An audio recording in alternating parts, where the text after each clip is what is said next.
Claudia has quickly become one of the most fascinating characters in The Dragon Prince. At the start of the show, I thought she was fine, but I did not like her as much as some people did. I didn't have any real definitive idea of what the show was going to do with her character, and I was afraid that she would become nothing more than a perpetual sidekick to Callum and Ezrin. I also had the same fear about Soren. It would have been the least interesting possible direction for the show to go with these characters. So I am glad it decided not to make that decision. Instead, it gave Soren a redemption arc, which was not a bad decision. I really like Soren as a character, and although his redemption arc is only a pale reflection of the redemption arc Zuko had in Avatar: The Last Airbender, right down to the fact that both of them turn against tyrannical fathers who are leaders of the opposition.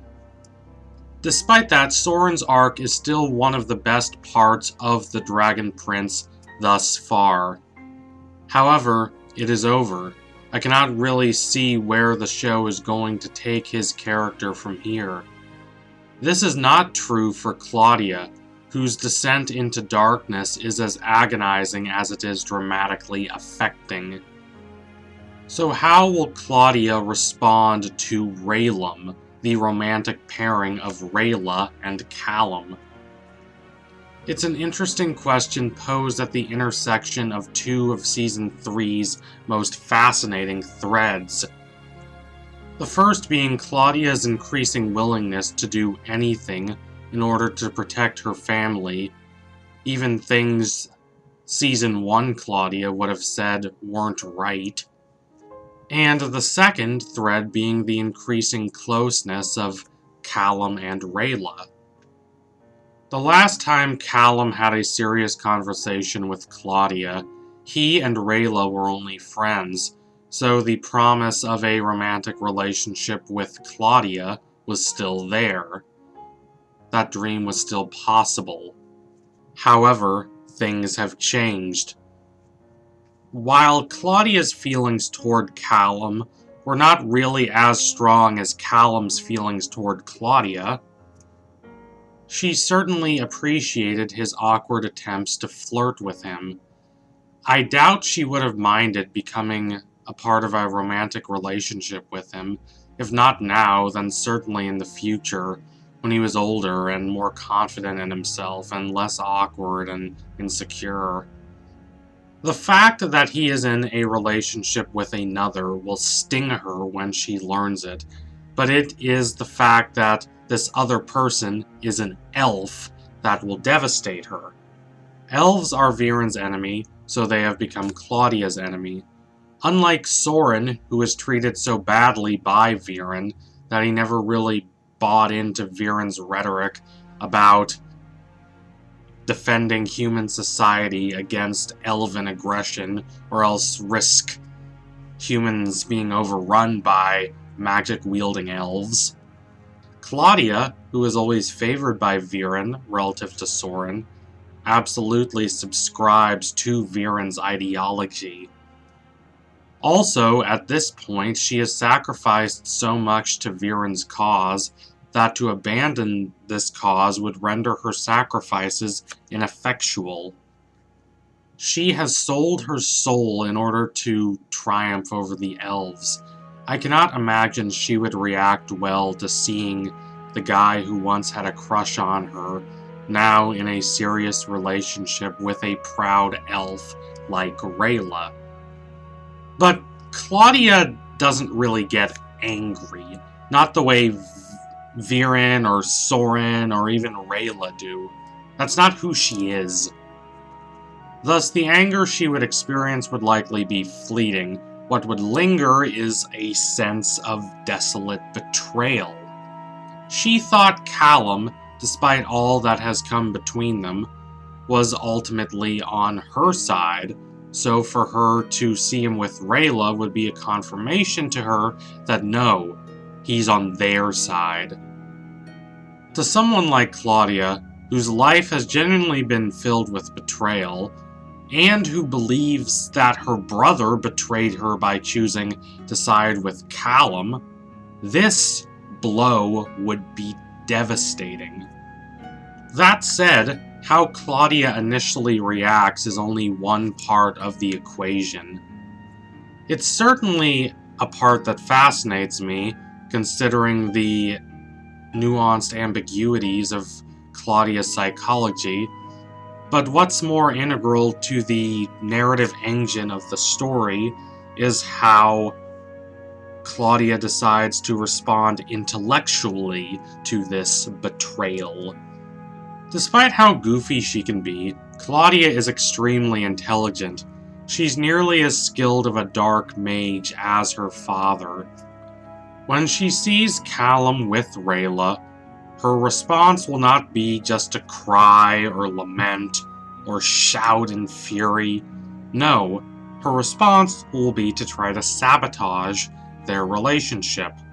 The bond between Callum and Rayla appeared untouchable at the end of Season 3, but for drama's sake it only stands to reason that this relationship would face challenges going forward, and Claudia's interference is likely to be the foremost of these challenges. Now, to clarify, I am not just saying that Claudia will try to sabotage Rayllum because she's jealous and because she wants Callum for herself. That may be some small part of it, but nothing more, and it is certainly not how Claudia will attempt to justify this sabotage to herself. Rather, she will rationalize attempting to split up this happy couple by claiming she is doing it for the betterment of humanity. At the end of Season 3, her side has lost a decisive victory. What is she going to do? How is she going to respond? She's not going to surrender, of course, but to continue her original plan would be ignorant and counterproductive. So instead, she will attempt to infiltrate Team Callum, which is honestly a really good plan.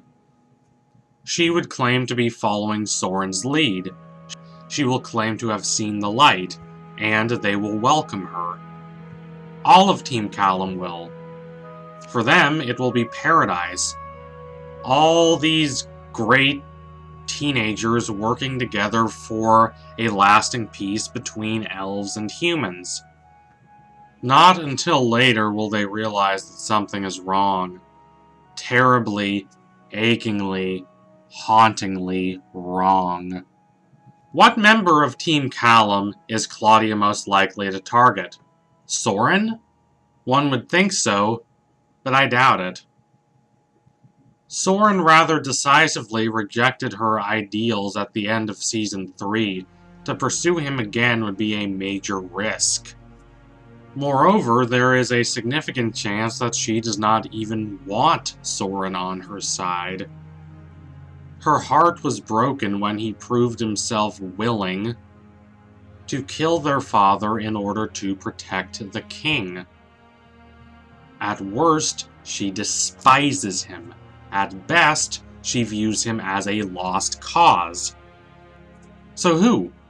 Who then? Rayla? Not a chance. Ezrin, the most peace-loving, dragon-loving kid in the world? Not a chance. It's going to be Callum himself. She has only got one shot at this, so she has to make sure to ensnare him at his weakest and most vulnerable. If he's confident and self-assured, Claudia's chances of converting him to her side are basically non-existent. Then there is the romantic element. Claudia will have to bet that Callum, despite his relationship with Rayla, still harbors romantic feelings toward Claudia, and I think this is a rather safe bet. You don't automatically stop having all affection for someone once you enter into a relationship with someone else. It's not that simple. There's no switch you turn on and off. If Claudia reveals to Rayla that Callum used to have romantic feelings toward her, this will not in of itself destroy Rayla's trust in Callum, but this might make Rayla a little more doubtful as to Callum's intentions, just a little bit. If Claudia follows this up by planting a few lies about Callum in Rayla's mind, this might cause Callum and Rayla to break up, at least temporarily. Or if not break up, then at least separate for now. This would leave the door open for Claudia to comfort Callum.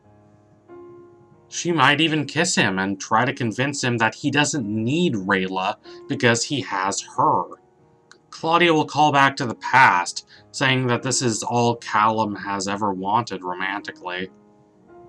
Callum will take Claudia's intentions as sincere, providing Claudia with an opportunity to convert him to her side in the war between humans and elves. Will this work? I don't know. I hope not, for Callum's sake. It may seem like a brash and immoral and manipulative plan for someone who started off as earnest and fun-loving as Claudia did. But at this point, I'm not sure what other choice she has. Nothing else awaits her other than doom and loss.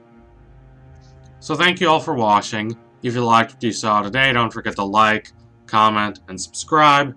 Donate to my Patreon if you can, and you want to see more videos like this. Keep watching The Dragon Prince. It is a brilliant and evocative and thoughtful show that is only getting better with time.